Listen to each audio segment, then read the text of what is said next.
마음 있는 자, 몸과 영혼 병든 자, 누구든지 부르시오. 예수 이름 부르시오. 할렐루야.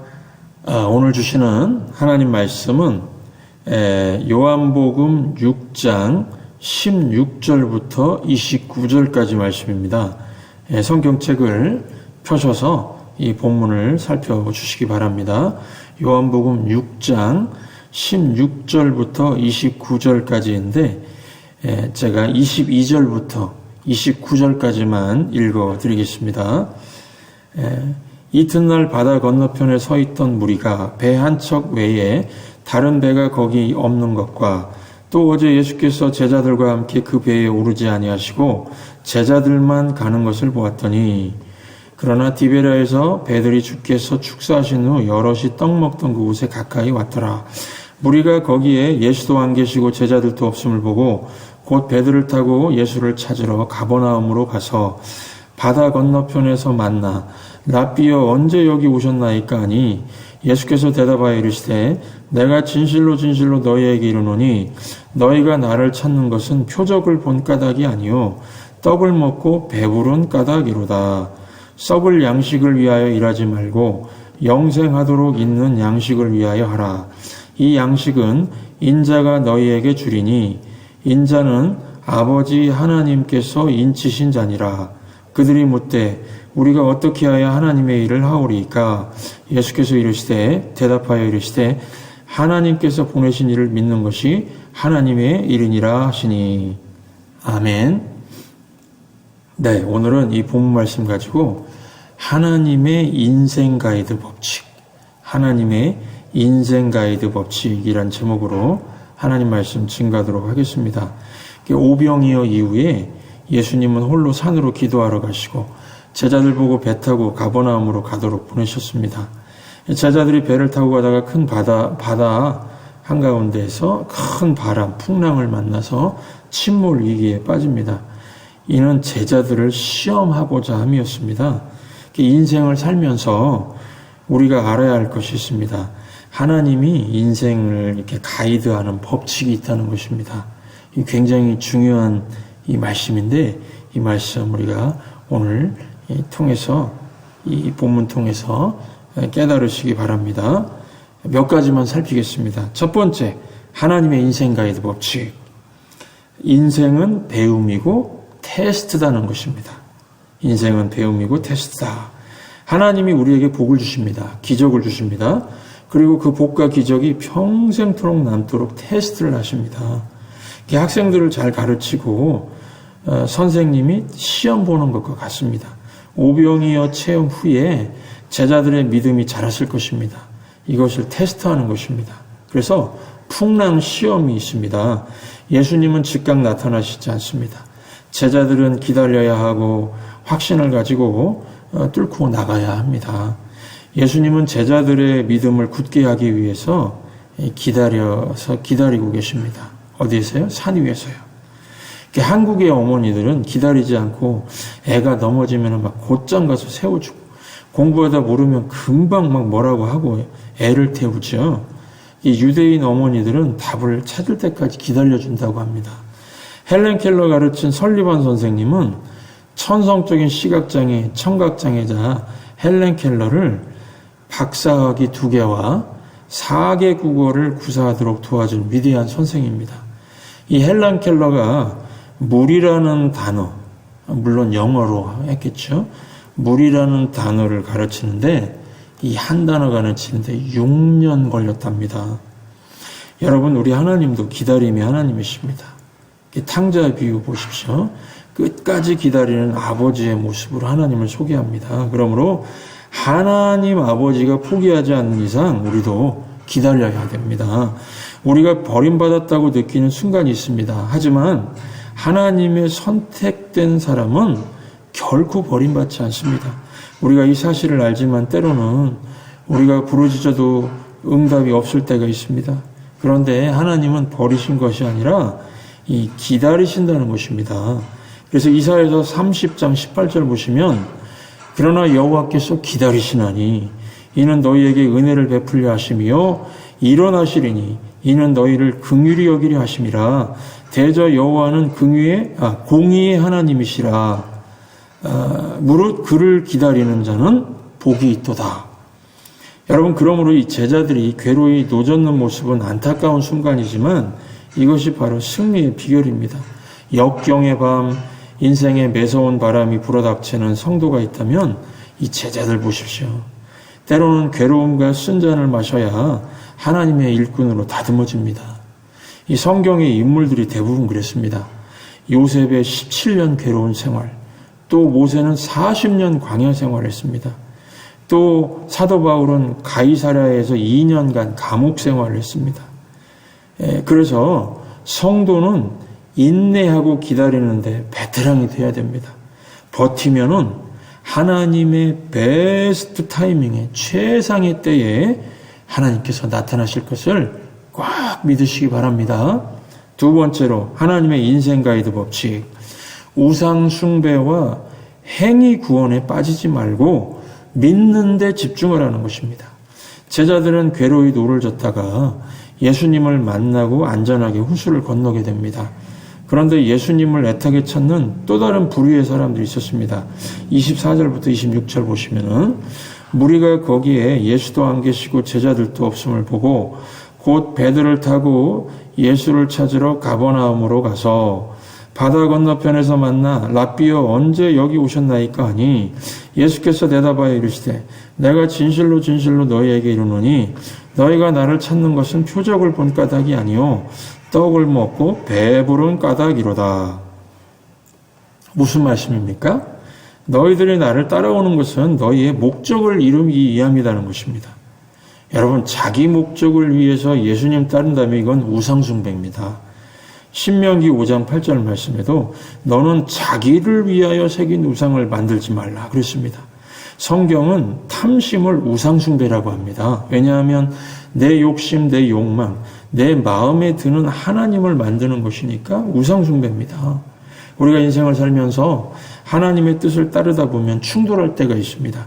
우리 마음에 들지 않습니다. 그럴 때 우상이 만들어지는데 우상은 항상 내가 원하는 쪽으로 인도하게 합니다. 우상의 특징은요, 내 편이고 나를 높여준다는 것입니다. 자기가 돈을 사랑하면서 돈신이 있다고 합니다. 자기가 음란하면서 음란신을 찾습니다. 오병이어 사건 이후에 예수님은 대중의 우상이 되었습니다. 사람들은 예수님을 하나님으로 보지 않고 그들의 욕구와 배고픔을 채워주는 우상으로 봤습니다. 예수님을 만나고자 하는 동기가 다릅니다. 예수님 중심이 아니고 모든 동기가 우상을 만들어낼 수가 있습니다. 이 예수님 중심, 예수님 동기가 아니면요, 모든 동기가 우상이 됩니다. 우리는 항상 그래서 예수님이 뭐라고 하시는가, 예수님 말씀에 집중해야 되겠습니다.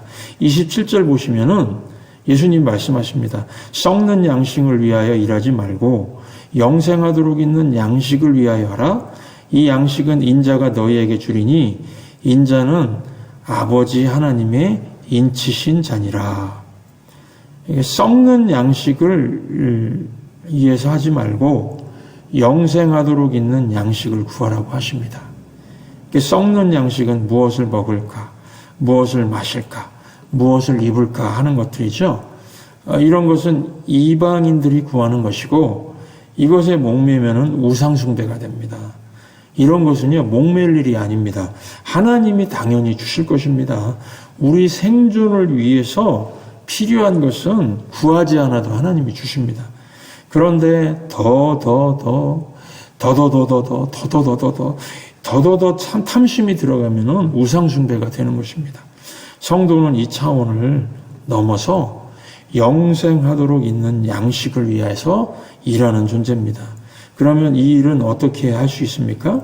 28절, 29절 한번 말씀 보십시오. 제가 읽겠습니다.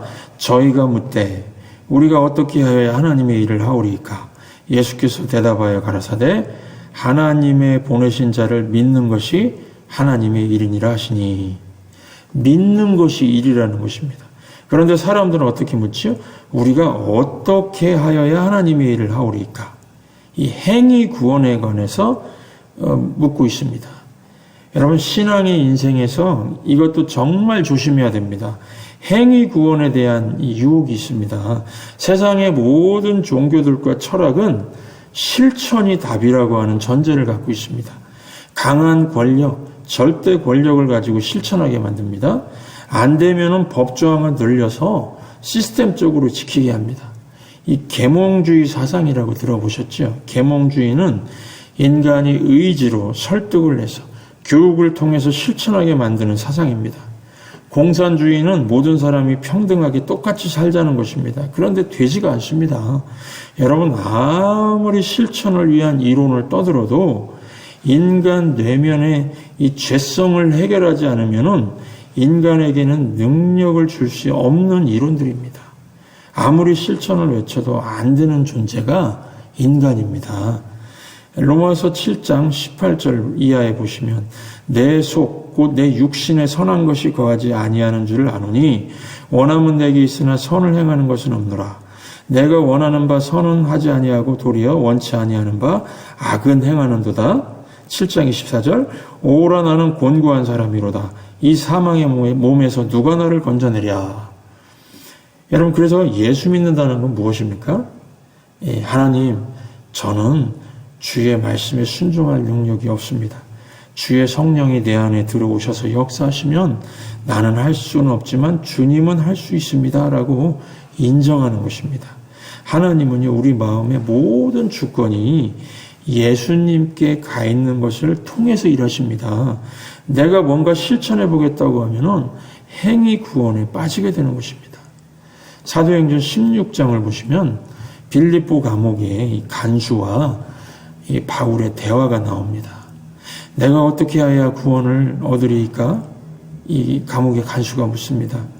그러자 바울이 얘기합니다. 주 예수를 믿으라. 그리하면 너와 내 집이 구원을 얻으리라. 여러분, 믿음이 있으면요, 실천은 뒤따르게 되어 있습니다. 믿음으로 구원을 얻고 그 후에 감격해서 실천이 따라오는 것입니다. 믿기는 믿는데 행동하지 않는다? 이런 건 없습니다. 그래서 행함이 없는 믿음은 죽은 믿음, 가짜 믿음입니다. 진짜 믿음은 행하게 되어 있다고 기록하고 있습니다. 예를 들면 노아가 하나님의 심판을 믿었습니다. 그래서 이 방주, 배를 만들었습니다. 다윗이 하나님과 함께 하심, 하나님이 함께 하심을 믿었습니다. 그러니까 물맷돌 가지고요, 골리앗에게 나아갔습니다. 그래서 진짜 예수 믿는 사람은요, 천국과 지옥이 있고 주님의 심판이 있는데 불에 들어가고 사자굴에 들어가고 십자가에 매단다고 부인할 수 있습니까? 못합니다. 그래서 믿음이 중요합니다. 믿는 것이 성도의 일입니다. 그러면 어떻게 내가 이런 믿음을 가질 수 있습니까? 이것에 대해서 걱정하지 마시기 바랍니다. 믿음은 하나님의 선물입니다. 그래서 에베소서 2장 8절 너희가 그 은혜를 인하여 믿음으로 말미암아 구원을 얻었나니 이것이 너희에게서 난 것이 아니요 하나님의 선물이라. 행위에서 난 것이 아니니 이는 누구든지 자랑치 못하게 함이니라. 우리 집사님들에게 지금 믿음이 있으시죠? 이거 하나님이 선물로 주신 것입니다. 선물로 받았으니까 이거는 절대로 없어지지 않습니다. 그래서 매일매일 우리가 믿음 가지고 살 수가 있는 것입니다. 그래서 믿는 것이 하나님의 일입니다. 하나님 나라의 일은 믿는 것입니다. 이 교회의 일은 또요, 믿는 것입니다. 우리가 이 천성교회가 모든 성도를 제자로 만들고 또 청소년 복음화를 이루고 뉴욕 복음화를 이루고 세계 복음화, 이거 어떻게 하는 것입니까? 우리 모든 천성교회 성도가 믿는 것입니다. 그러면 하나님께서 그 믿음을 보시고 일하시게 하신다는 것입니다. 그러므로 결론적으로 하나님의 인생 가이드 법칙 세 번째는 오직 성령으로 시작해서 성령으로 마치라 하는 것입니다. 이게 신앙생활의 비밀입니다. 이거 깨닫는 것이 사람마다 속도의 차이가 있습니다. 정말 그렇게 보여요. 사람마다 차이가 있어 보입니다. 이거 빨리 깨달을수록 고통스러운 신앙생활에서 벗어날 수 있습니다. 성령 충만을 받으면요, 우리가 믿음으로 일할 수가 있습니다. 성령에 이끌려 사는 것이죠. 오늘도 우리가 기도하시고 하나님의 성령이 충만하게 나를 꽉 채워주십시오. 이렇게 기도하시면 그 성령님께서 우리를 이끌어 가신다는 것입니다. 그러므로 내 방법대로 내 노력으로 내 의의를 가지고 일하려고 하니까 힘든 고통의 신앙생활을 하는 것입니다. 하루라도 빨리 이 마음의 주도권을 오직 예수님께 맡기고 나는 할 수 없습니다. 은혜로만 가능합니다. 주님의 성령으로 나를 다스려 주십시오.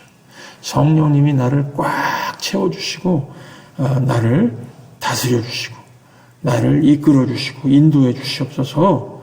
우리가 이렇게 기도의 자리에서 기도하시면요 오늘도 이 새로운 인생을 살아갈 수가 있습니다. 오늘 하루 성령으로 시작해서 성령으로 마치는 인생 사시기를 주의 이름으로 축원합니다. 있는 자, 영과 영혼